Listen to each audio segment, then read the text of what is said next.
चलिए जानते हैं देश दुनिया की सिलेक्टेड काम की बहुत ही महत्वपूर्ण सिलेक्टेड खबरों को सिर्फ 10 मिनट में 30 बड़ी खबरों को। लेकिन वीडियो को आगे बढ़ने से पहले अगर आप लोगों ने हमारे चैनल को अब तक सब्सक्राइब नहीं किया तो सब्सक्राइब करके नीचे का बेल आइकन जो प्रेस कीजिए। आम आदमी पार्टी आपके राष्ट्रीय संयोजक अरविंद केजरीवाल ने आरोप लगाया है कि दिल्ली विधानसभा चुनाव से पहले बड़ी संख्या में मतदाताओं के नाम मतदाता सूची से हटा दिए गए हैं। अगले साल होने वाले विधानसभा चुनाव को लेकर राजधानी दिल्ली की राजनीतिक गलियारों में अभी से ही सुगबुगाहट शुरू हो गई है। आम आदमी पार्टी के राष्ट्रीय संयोजक और पूर्व मुख्यमंत्री अरविंद केजरीवाल ने भाजपा के खिलाफ लगातार हमलावर रुख अपना रखा है। पंजाब और हरियाणा सीमा के शंभू बॉर्डर पर किसानों के दिल्ली मोर्चे को रोक दिया गया है। 101 किसानों के एक जत्थे ने दिल्ली के लिए पैदल मोर्चा शुरू किया था, हालांकि कुछ मिनट बाद उन्हें रोक दिया गया। बिहार सरकार ने 1 लाख परिवारों को आवास के लिए भूमि अधिग्रहण में सहायता करने के लिए एक नई पहल शुरू की है। बिहार सरकार की योजना के तहत गरीब परिवार घर बनाने के लिए जमीन खरीद सकेंगे।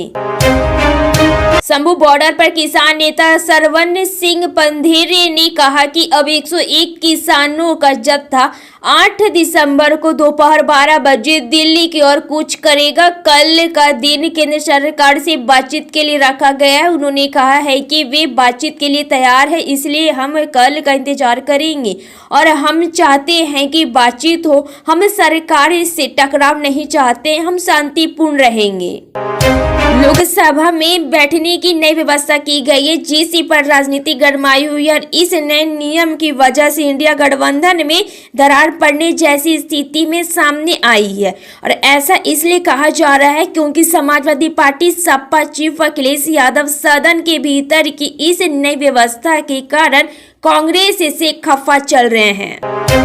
झारखंड के मुख्यमंत्री हेमंत सोरेन ने नए मंत्रियों के बीच विभागों का बंटवारा कर दिया। उन्होंने गृह, श्रमिक और कई अन्य प्रमुख विभागों को अपने पास ही रखा, जबकि कांग्रेस विधायक राधा कृष्ण किशोर को वित्त, वाणिज्यिक कर योजना एवं विकास विभाग और संसदीय कार्य विभाग का जिम्मा सौंपा है।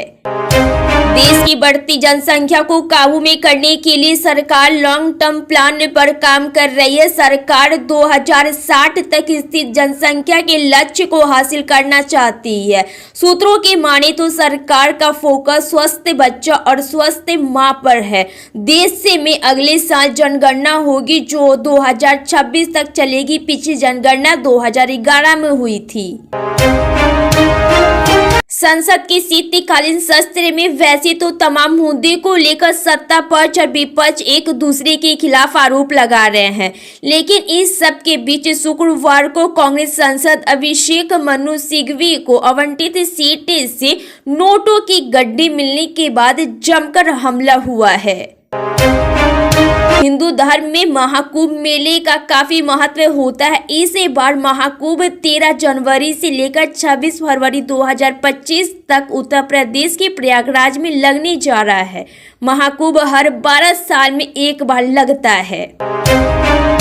संसद का शीतकालीन सत्र शुक्रवार को फिर हंगामे और शोरों के बीच हुआ। लोकसभा की कार्यवाही शुरू होते ही विपक्ष ने अडानी और संबल से जुड़े मुद्दे पर सरकार को घेरा, जिसकी वजह से लोकसभा में कार्यवाही शुरू होते ही फिर ठप रही। अपनी मांगों को लेकर हरियाणा पंजाब के किसानों ने एक बार फिर से दिल्ली कूच करने की कोशिश की। किसानों ने अपने इस आंदोलन को दिल्ली चलो का नारा दिया है। 101 किसानों का जत्था ट्रैक्टर टोली के बिना ही पैदल दिल्ली की तरफ बढ़ने का प्रयास कर रहे हैं। दिल्ली में अगले साल की शुरुआत में होने वाले विधानसभा चुनाव की तैयारियां शुरू हो गई हैं। आम आदमी पार्टी आपको एक बार सत्ता में वापसी का भरोसा है। वहीं दूसरी तरफ बीजेपी भी सरकार बनाने के लिए कोई कोर कसर नहीं छोड़ना चाह रही है। राजस्थान की भजन लाल सरकार 9 से 11 दिसंबर तक राइजिंग राजस्थान सम्मेलन का कार्यक्रम कर रही है, जिसमें देश विदेश के निवेशकों को राजस्थान में निवेश करने और निवेश की संभावनाओं की तलाश के लिए बुलाया गया है। पुष्पा टू बॉक्स ऑफिस पर धूम मचा रही है, जिसमें अल्लू अर्जुन की एक्टिंग की सराहना हो रही है। हालांकि प्रीमियर के दौरान एक महिला की मौत ने फिल्म को विवाद में डाल दिया है और फिल्म ऑनलाइन में भी लीक हो गई है। देश में एक बार फिर से डीएनए का मामला तूल पकड़ सकता है। यूपी के सीएम योगी आदित्यनाथ के 2 दिन पहले दिए डीएनए वाले बयान पर सपा प्रमुख अखिलेश यादव ने जोरदार हमला बोला है।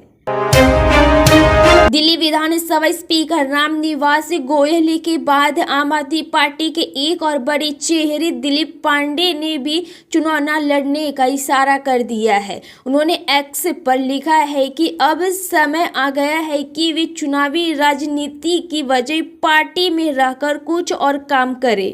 कांग्रेस नेता राहुल गांधी ने प्रधानमंत्री नरेंद्र मोदी से अडानी समूह पर चल रही जांच की मांग को लेकर शीतकालीन सत्र के दौरान संसद में खुलकर बहस करने की अपील की। उन्होंने कहा है कि प्रधानमंत्री को इस मुद्दे पर संसद में आकर पूरी पारदर्शिता के साथ चर्चा करनी चाहिए और अडानी पर जांच से डरने की कोई जरूरत नहीं है।